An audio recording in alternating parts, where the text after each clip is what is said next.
Hey y'all, this is Miss Grant going over lesson 18 and lesson 21 of our Eureka book.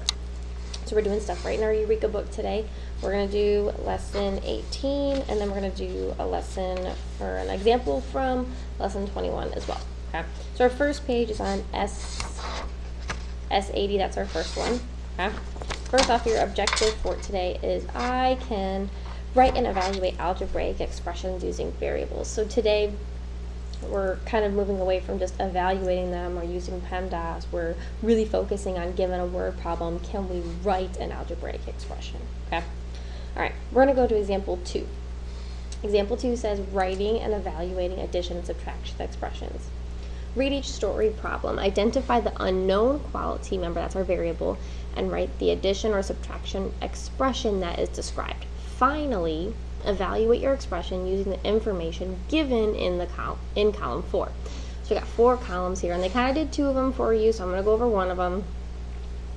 It says, here's our story problem. We have our described with units, meaning what are we counting in, money, dollars, feet, time, things like that. Our expression with the variable. Evaluate the expression if, and then show your work and evaluate. So this is where we're showing all our work. So the first one says, Greg has $2 more than his brother Jeff. Write an expression for the amount of money Greg has. So first off, we do want to cubes this problem, and when we cubes it, we've got more as our key word here. More is going to tell us we're going to have an addition problem, okay, because we're going to add there. Okay.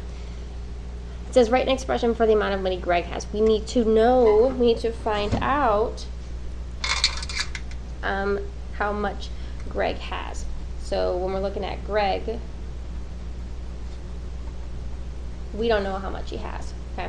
In this case, let J represent the money, or represent Jeff's money in dollars. Okay. We do know what Jeff has. Okay. And we can use what Jeff has in order to figure out what Greg has. Okay. And we're using dollars as our units here.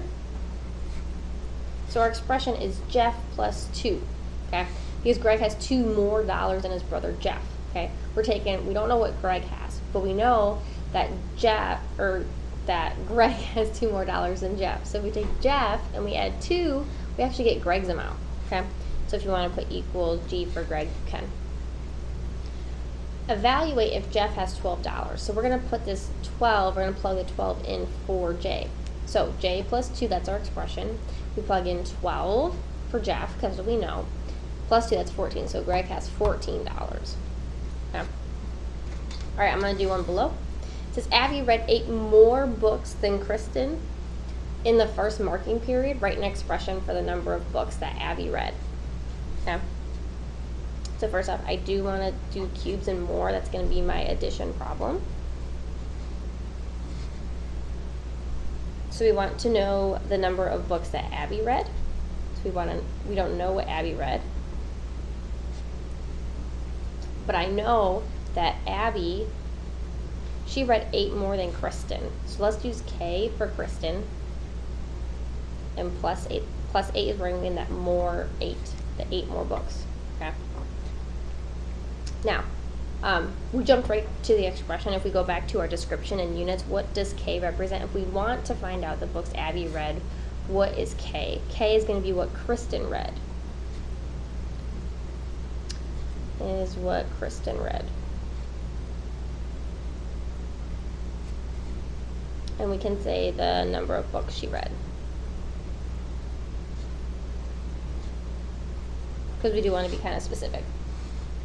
Alright, so here's our expression. Now we have to evaluate. Kristen read 9 books in the first marking period. So if our expression is K plus 8, we're going to plug in 9 for K. So now we have 9 plus 8. That's 17. So Abby read how many books? Abby read 17 books.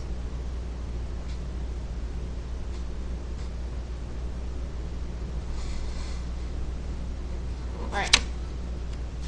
Let's talk about the next page.